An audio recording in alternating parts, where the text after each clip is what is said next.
There is a world within arm's reach that most of us walk past without seeing. A universe of invisible creatures outnumbering the visible ones by billions. Where plants communicate through underground networks.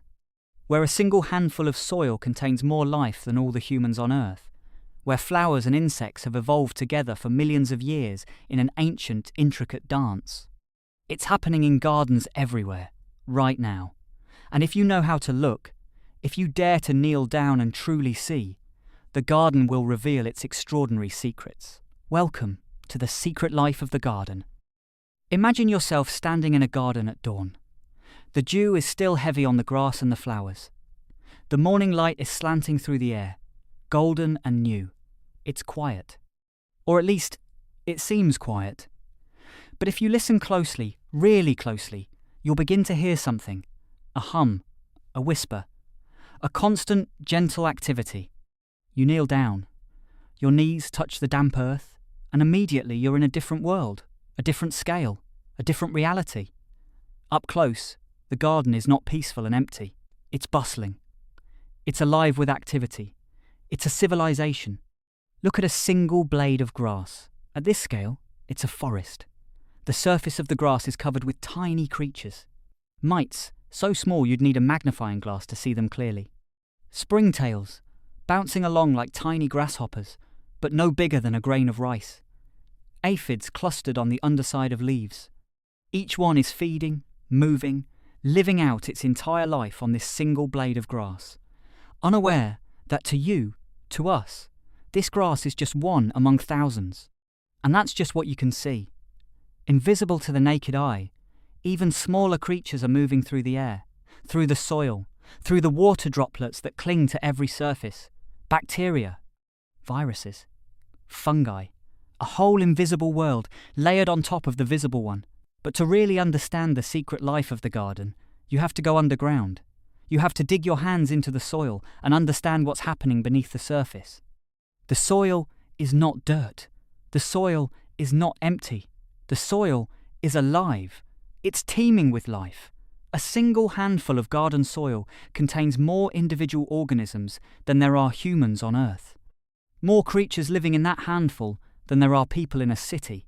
In the soil, there are nematodes, tiny worm-like creatures, some beneficial, some parasitic, all playing their role in the underground economy. There are arthropods, millipedes and centipedes moving through the dark, breaking down dead leaves, aerating the soil with their movement. There are beetles, thousands of species of beetles, each with their own role, their own diet, their own relationship with the garden. And there are earthworms, beautiful, humble earthworms, working tirelessly in the darkness. They eat their way through the soil, consuming dead organic matter and turning it into rich, fertile earth. Their tunnels create pathways for water and air. Their waste enriches the soil. The earthworm is one of the most important creatures in the garden, and most of us never think about them at all. But perhaps the most important creatures in the soil are the ones we can't see. The fungi, the mycelium, the fungal networks that extend through the soil like a nervous system, connecting the roots of plants, trading nutrients, carrying chemical signals, creating a system of communication that scientists are only beginning to understand. The garden is not a collection of individual plants competing with each other. The garden is a network, a web, a community. The plants are all connected through the soil, through the fungi, through the chemical signals they send each other. A plant that's being attacked by insects will send out a chemical alarm. Other plants receive this signal and begin to produce their own defenses, even though they haven't been attacked yet. Plants share nutrients with their neighbours through the fungal network. A healthy plant will send nutrients to a struggling plant. The garden is a community of care. And then there are the insects. The visible world of the garden's secret life. The creatures that fly and crawl and move through the flowers and leaves. The bees, of course. The bees are celebrities in the garden. We know about them. We know they're important. They visit the flowers. They collect nectar and pollen. They pollinate the plants. But do we really understand what's happening? Do we understand the intricacy of the relationship between a bee and a flower? A flower is not beautiful by accident. The colours, the shapes, the patterns on the petals, they're all designed to attract specific insects. A red flower attracts hummingbirds. A blue flower attracts bees. A flower with a long, thin tube is designed for long-tongued insects. The flower and the insect have evolved together, shaped each other, created a partnership that's been millions of years in the making. And when the bee visits the flower, when it lands and dips its head into the center, it's not just passively collecting nectar, it's triggering a mechanism. The flower's stamens brush pollen onto the bee's body. The bee carries this pollen to the next flower, and the next, inadvertently fertilizing the plants as it feeds. The flower and the bee are locked in an ancient dance, each using the other, each dependent on the other. But it's not just bees. Butterflies, with their long, delicate tongues, dipping into flowers like tiny acrobats. Moths, visiting flowers at night, their wings dusted with pollen. Beetles, clumsy and awkward, crawling over petals, eating the pollen itself while inadvertently carrying it from flower to flower. Wasps and flies, often overlooked, performing the same essential role. And for every pollinator, there are predators. Spiders, spinning their invisible webs between the flowers, waiting. Ladybugs, feeding on aphids, controlling the populations that would otherwise consume the plants. Dragonflies, darting through the air, catching mosquitoes and other small insects.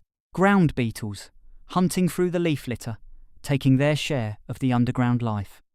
Every creature in the garden has a role. Every creature is part of a balance. Remove one species, and the whole system shifts. A garden without bees would have no fruit. A garden without spiders would be overrun with insects. A garden without earthworms would have poor soil. A garden without birds would be overrun with insects and disease. And the birds. The birds are the visible ambassadors of the garden's secret life. They're the creatures we notice, the ones we find beautiful, the ones we enjoy watching. But they're also apex predators in the garden ecosystem. A pair of blue tits can eat thousands of insects in a month. Robins hunting earthworms at dawn. Wrens hunting through the undergrowth. Thrushes eating fruit, their droppings spreading seeds. And the birds are part of larger cycles. A bird that eats insects in the garden may migrate thousands of kilometers. It may fly to Africa and back, connecting ecosystems on different continents. The cycles of the garden are not local. They reach out, they connect. They're part of something global. The garden changes with the seasons, and the secret life changes with it. In spring, everything is growth. Seeds germinate, buds open, the insects emerge from dormancy, flowers bloom. The garden is full of renewal, full of urgency, full of life pushing forward. In summer, the garden reaches its peak. Everything is abundant.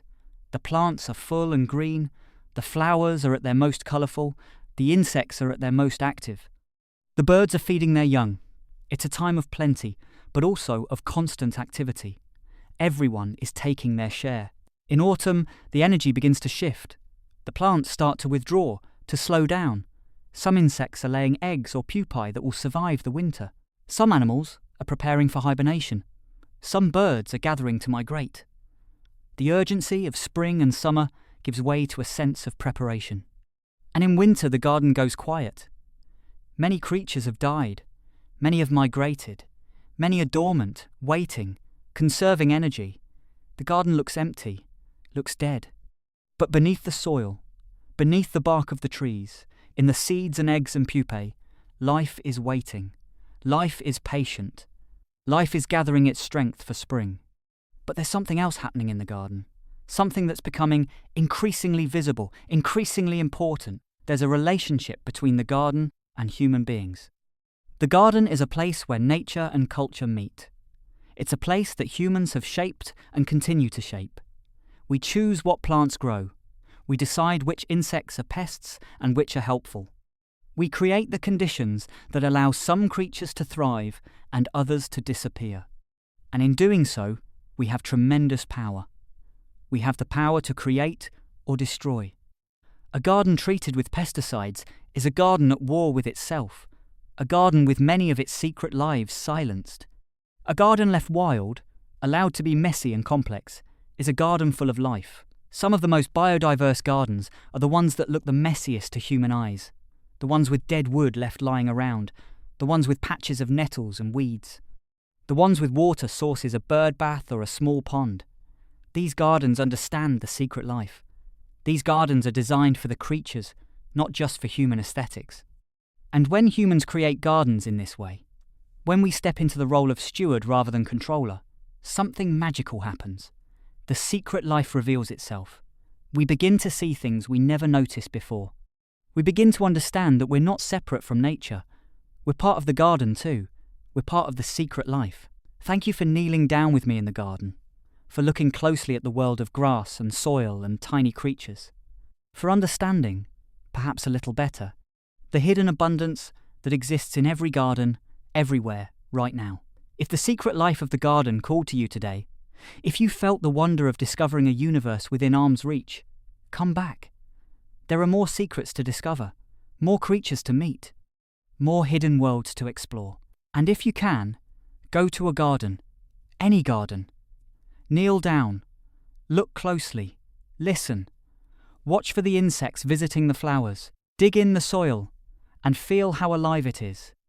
Let the garden teach you what only gardens can teach, that wonder is always close by, that nature is more complex and more beautiful than we ever imagine, and that we are part of something vast and intricate and absolutely worth protecting.